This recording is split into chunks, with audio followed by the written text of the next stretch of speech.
Well, thanks for coming in, William. Where are you up to and what's going on?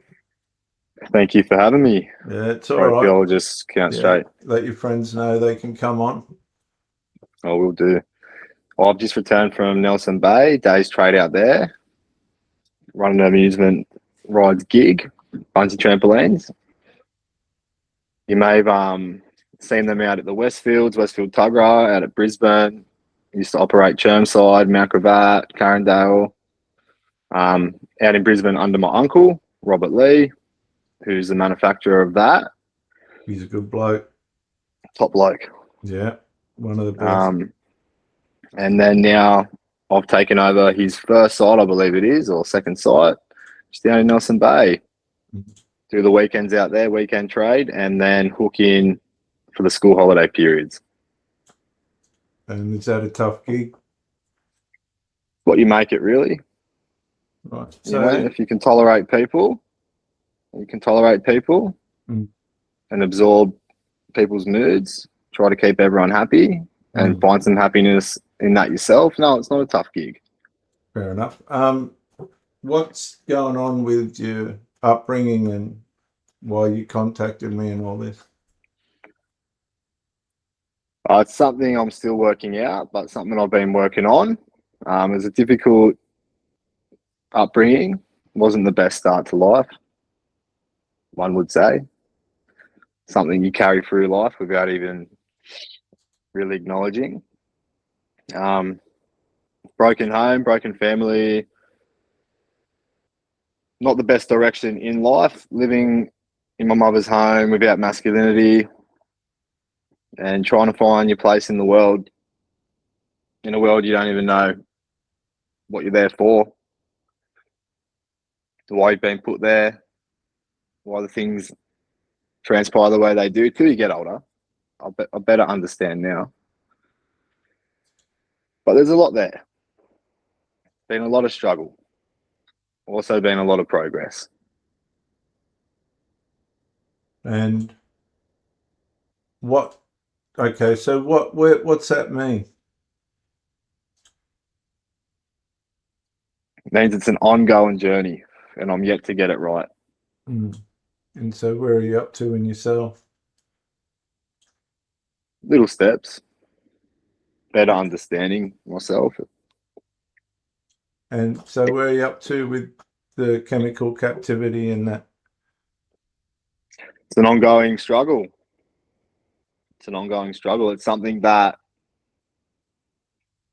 It's something in which, what's the best way to say this to everyone? From where I grew up and things around me growing up, something that I hated and I didn't like. And I was an observer of that, bring a lot of pain to my life. It bring a lot of pain to the people that were meant to protect me and oversee me. I saw a lot of dysfunction, a lot of violence, stuff that as a young person that was normal. Being older now and seeing things for yourself, it's not really normal. It's generational dysfunction and it started as something else and then it can be picking up that chemical. So from saying that, through life, sometimes you become what you hate if you don't work on yourself as well. You're not aware. Get too far ahead of yourself. I've been told my whole life and advised my whole life. And I've seen straight men my whole life. And I've seen the difference between a straight man, and when I say straight, I mean sober. A sober man or a substance affected man living in chaos or unbalance, which is where I've been as of late. And how's that come about? Thinking and believing that you can control it and you're more powerful than it. Until you're not. But didn't you say that you saw people that were straight and people that weren't? Absolutely. So didn't you realise that like the consequences of it all? And I did, but I spent my life trying to be as straight as I could and as sober as I could and as strong as I could in the gym, out of the gym, and all that. And I went from the observer to the participant. And at what the time, there was some grief there from a broken family of my own. And I ran away from that pretty fast, pretty quick. Then there wasn't a lot of there wasn't any closure there for a long time, just silence. 3 months, 4 months, 6 months, a hello, goodbye, 10 months later. And you do your best. I did my best in that time to stay sober and straight and keep going to the gym. But obviously, I wasn't doing the internal work I needed to do, because at the end of that, probably at the peak of my health and challenging some things in my life and walking away from a few people, I went from observer to participant. do you think? But Yeah, sorry, go on. But please note, over the period of participation, what was a little thing that, like I said before, I thought I had control over time, it deteriorated,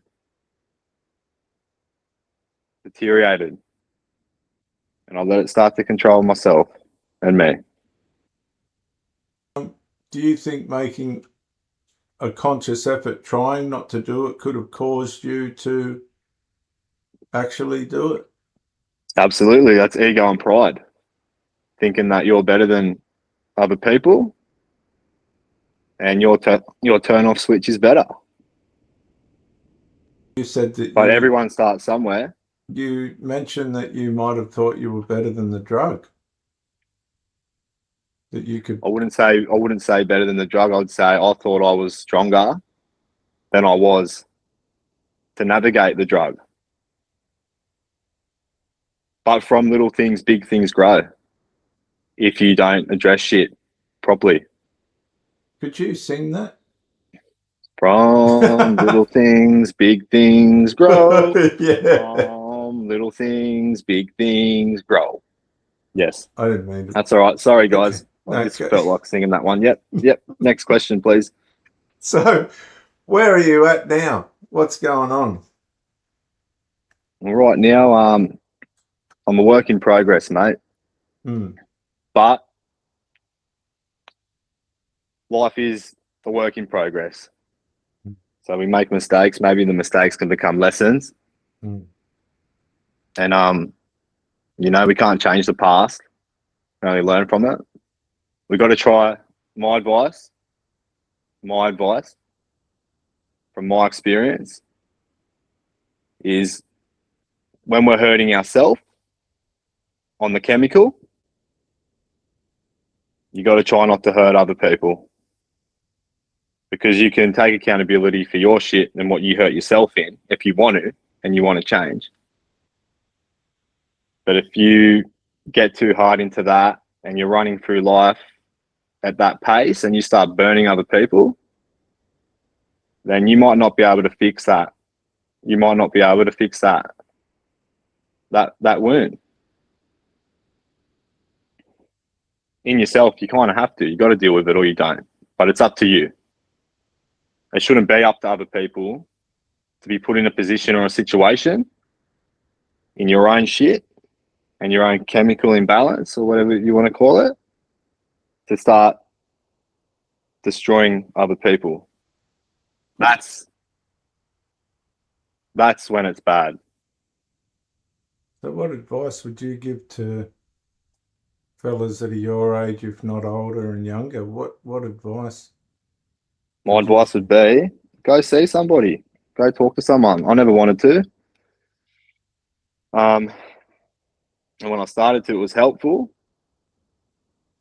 And whoever you speak to, and if you feel comfortable doing that, whether that's a mentor in your life, a father figure, a friend, it's okay to confide in people, but be careful who you do confide in, because not everyone wants the best for you, and not everyone can understand where you're coming from if they haven't had your walk of life. There's places out there. There's NA, like anonymous places you can go talk to people. You can go sit in there as a sober person and go look at some of these people's lives that were 27, 23. And they're sitting in there now 50 years old, lifetime of it, with their poodle. And that's it. So yeah, that could be a humbling thing, a good way to see the other side. If you go get professional help, if you go see a therapist or a psychologist, you probably want to take their advice of what they tell you. Sometimes we can listen to things and it can go over our head and go the other way because we think we know better, or we think we're stronger, or we think we can do it our way. Sometimes it's okay to take that professional advice and get the support and help you need and set the boundaries or make the changes you need. Because it's 3 words: up to you. But that's Up easy. to you. That's easy to say, but It's easy to say, yeah. So where do you go from here? Where do I go from here? It's a healing journey. It's a healing journey. And it's understanding that the mistake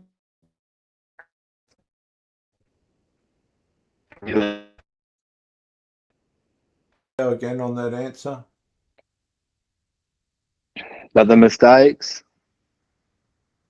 can be lessons, and the lessons can be better applied to your life. And maybe you need to look in the mirror and ask yourself the hard truths, which is usually about ourselves, of what are we suppressing and what are we trying to numb, or what are we trying to run through life from. People suffer. Humans suffer. Some humans are just fully logical and, have had a safe life, stuff like that. I can tell you from my experience, life can be very cruel. Life can be very hurtful. Life can be very lonely. Life can be very disappointing. And it adds up over time. It adds up. So you go look at the statistics of men that go neck themselves and stuff like that. That's life, because life can be hard. So it's okay to talk to people.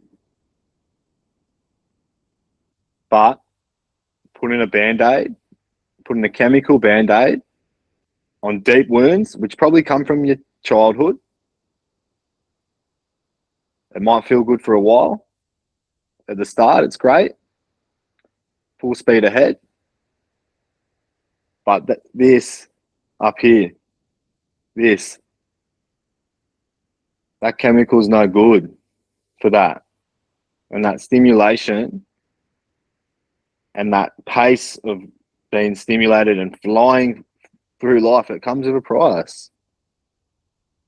And it takes a toll. So we're responsible for ourselves. It's okay if you just want to hurt yourself. But when you start hurting people around you, and you start doing wrong to people around you, and you start losing your values, if you have them in the first place, or your morals and your principles, that's more than just participating. That's fueling sickness, and that's fueling more generational hurt. And that's when enough needs to be enough, and you're becoming a dangerous bad thing for the world. Well, Jordan, thank you. Is that all?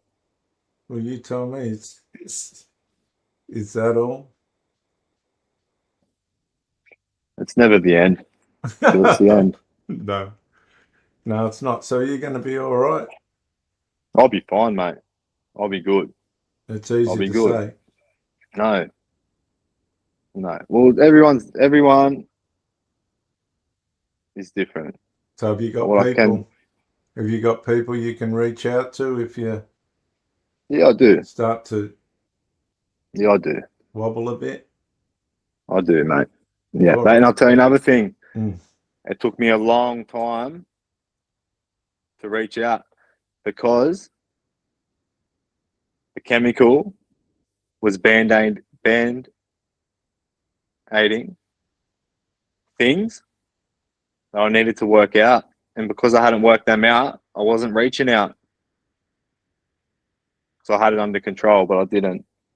I was losing control fully. I lost my health. And this is coming from a bloke who's trained his whole life, spent his whole, let's just say 18 years old. I'm 27 now, 7 years getting out of bed at 3:30 every morning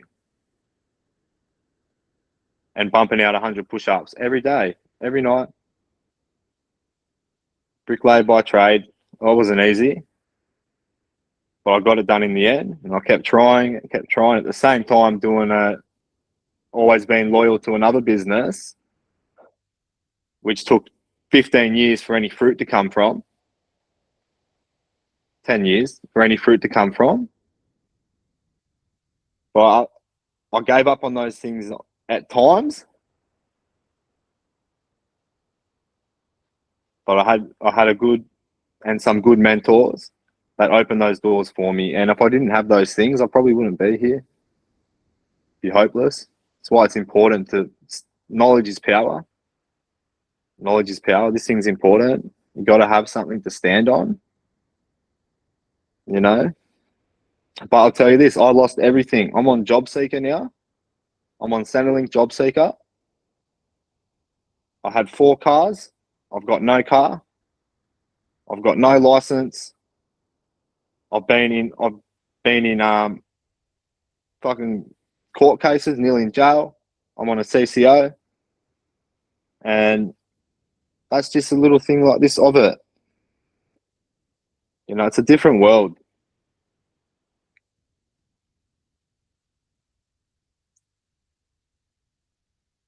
What's that thing?